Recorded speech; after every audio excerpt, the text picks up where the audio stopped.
ఒక్క విషయం చెప్పాలంటే మా రాఘవేంద్రరావు గారు ఒక వటవృక్షం. ఆయన చల్లటి నీడలో ఎంతమంది సేద తీరారో, ఎన్ని పువ్వులు పూసాయో, ఎన్ని కాయలు కాసాయో, ఎన్ని గూళ్ళు పెట్టుకుని భవిష్యత్ తరాలంతా అలాంటి మహానుభావుడితో ఆయన ఉన్నప్పుడు మనం ఉండడమే మా అదృష్టంగా భావిస్తున్నాం సార్.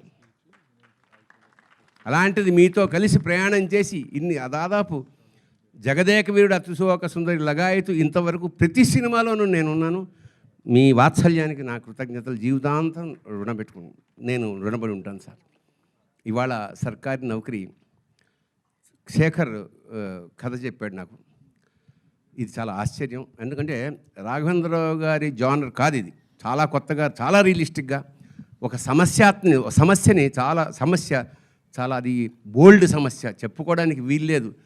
అలాంటి సమస్యని చాలా ఎంటర్టైన్మెంట్ ఎలిమెంట్ పూతపూస్తూ సమాజానికి చాలా గొప్ప సందేశాన్ని అందించాడు శేఖర్ డైరెక్టర్. ఇంకా ఆశ్చర్యకరమైన విషయం అంటే సునీత వాళ్ళ అబ్బాయి నాకు తెలియదు. వెళ్ళాక తర్వాత ఇవిడ ఎంటర్ అయింది ఒకసారి సడన్గా, నువ్వెందుకు వచ్చావంటే మా అబ్బాయిని, అట్లాగా ఒక సర్ప్రైజ్ నాకు. చాలా రియలిస్టిక్గా చేశాడమ్మా. మరి ఎలా కమర్షియల్ హీరో కొట్టే హీరో అవుతాడు నాకు తెలియదు, కానీ మంచి ఆర్టిస్ట్ అయితే అయిపోయాడు. మంచి ఆర్టిస్ట్. ఆల్ ది ఆర్టిస్ట్ రియలే మేమందరం చాలా ఎంజాయ్ చేసాం. ఇతను కూడా ఈ కొత్త కుర్రాడు శ్రీకాకుళం నుంచి వచ్చాడు, మా కామెడీ చాలా బాగా చేశాడు.